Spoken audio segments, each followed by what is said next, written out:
I am sharing the prophecy of Prophet Sadhu this year during his conference.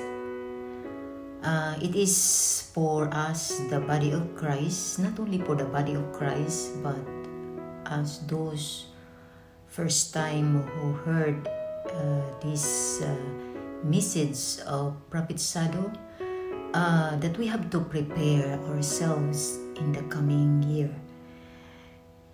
We have to read the Bible. If you are not yet reading your Bible, you have to start now. Because faith comes by hearing the Word of God. Without reading the Bible, you cannot pray. You have no word to declare if you are not reading the Bible, if you are not reading the Word of God. The days of the Lord, being patient with the church and for putting up with her nonsenses, has come to an end. So either you put your life right or you'll be kicked out. There's only two ways. Either you put your life right or forever be left behind. And to be left behind is a very dangerous thing. Because this left behind, it can work either way. Either towards salvation or towards damnation. When you're left behind without the covering of the Lord, then you are on your own fighting for survival. And that's going to be terribly dangerous. Terribly dangerous. And the chances of survival under such an unprotective environment is very slim. Very slim. So, this wonderful year, I am firmly convinced of one thing. Excuse me. The years of 2020 and 2021, 2 years of extended grace God gave to these people of God to put their lives right. Because from 2022 onwards, dangerous things are going to come. So through this COVID-19, sometimes that which is meant for evil, God also used it for His purpose. So for now, when COVID-19 began in March of 2020, no one imagined it will last till 18 months now, right? Who would have thought that? Okay, it's just a virus. Okay, it comes, it stings a few people, and then it will be gone, like all other viruses in the past. But this has lengthened from 2020, it spilled over to 2021, and then 6-7 months of the year has gone, and we still do not see a simmering down of the virus. Just when we thought it was simmering down, another new strain developed called the Delta strain. Are you familiar with that? Just when we thought that the Delta strain was worse enough, it gave birth to another strain called the Delta Plus. So now we are dealing with Delta and Delta Plus. What's next? Delta Plus, we are under judgment. So what do we do out of this? For about 18 months now, practically the whole world is under lockdown. And most of the governments encourage their people to work from home. So when you're working from home, you have leisure of time. Besides you sincerely doing your work, You don't need to travel so many hours and all the other stuff. So we have plenty of quality time. What did we do with that time? Question mark. What did we do? Did we invested that time to build up our inner man? So, I tell you one thing. In February of 2020, when we first heard about this coronavirus, the word of the Lord came unto me that at that time, this virus is still nothing. Another worse one was coming. Worse is going to come. That will be terribly worse than what we are seeing now. So all these are agents to prepare us. So how much are we preparing? That's a big question mark.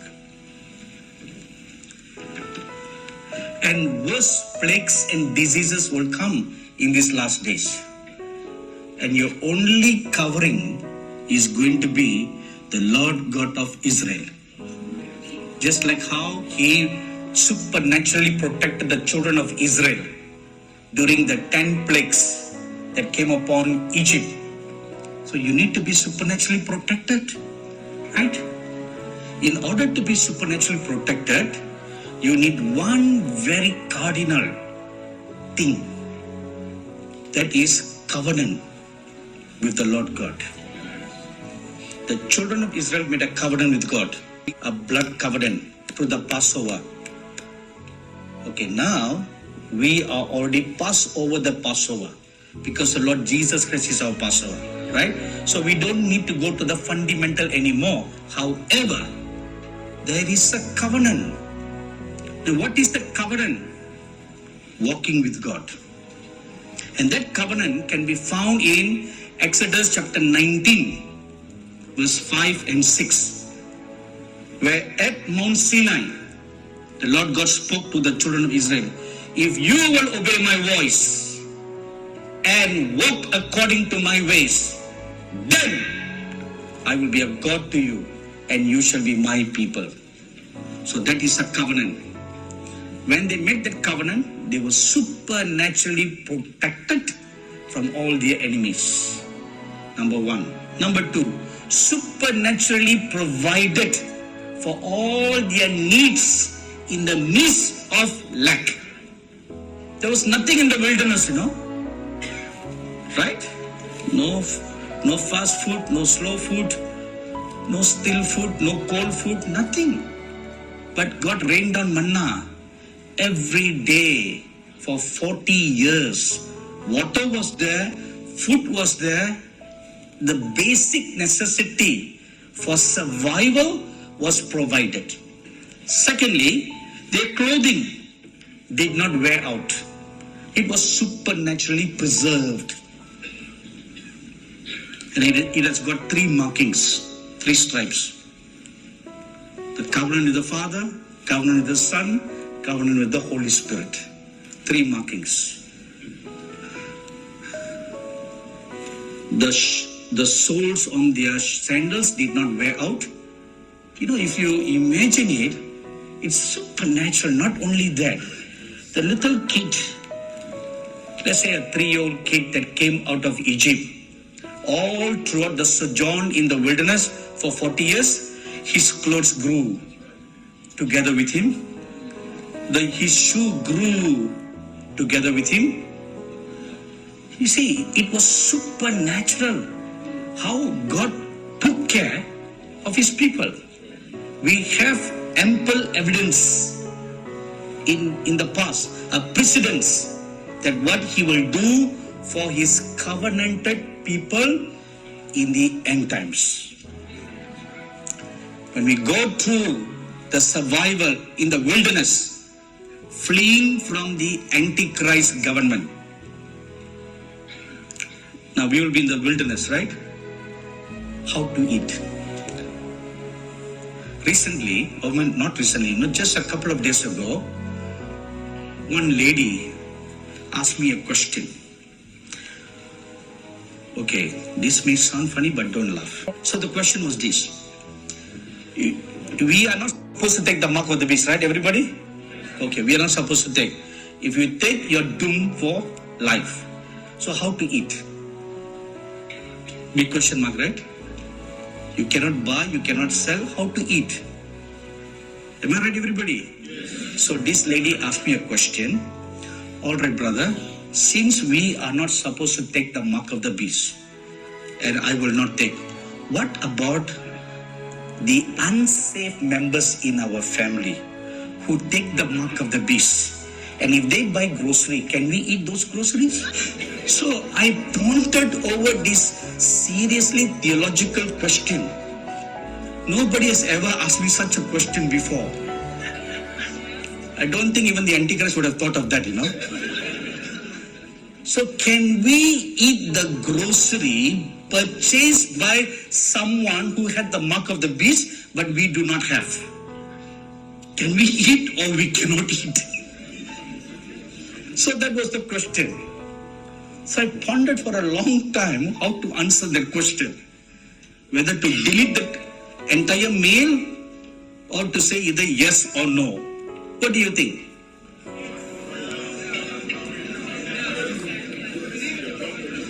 But you're not taking the mark of the beast, It's just let's suppose your unsafe father or mother or husband or wife, they took the mark, so they go to the grocery, they buy the foodstuff for you.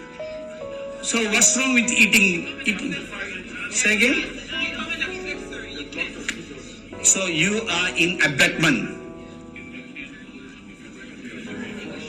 Okay. My dear friend Dr. Bruce says is what cannibalism.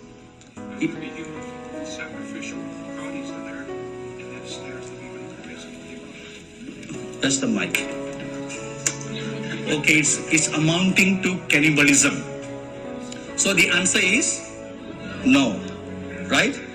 So no matter whether you have unsafe loved ones or not, even if they cook all that nice delicious food like biryani, and when the smell comes and enters into all your five senses, you are supposed to resist, right?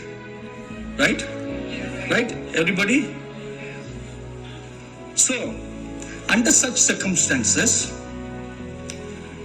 God has promised, His word promised, our bread and water is sure. Period. No question asked. And God will also pour out His last days supernatural anointing upon the remnant who will recreate food. See, in the Old Testament, it was God who did for them. But in the New Covenant, you will work a miracle. You will work the miracle. See, God will entrust the remnant with the powers of the age to come. And you will work a miracle. I have seen this in a vision, I saw a group of young people. They looked to the ground and they commanded, let tapioca come out. And tapioca came out from the ground. Potatoes, vegetables, they all came from the ground for them to eat.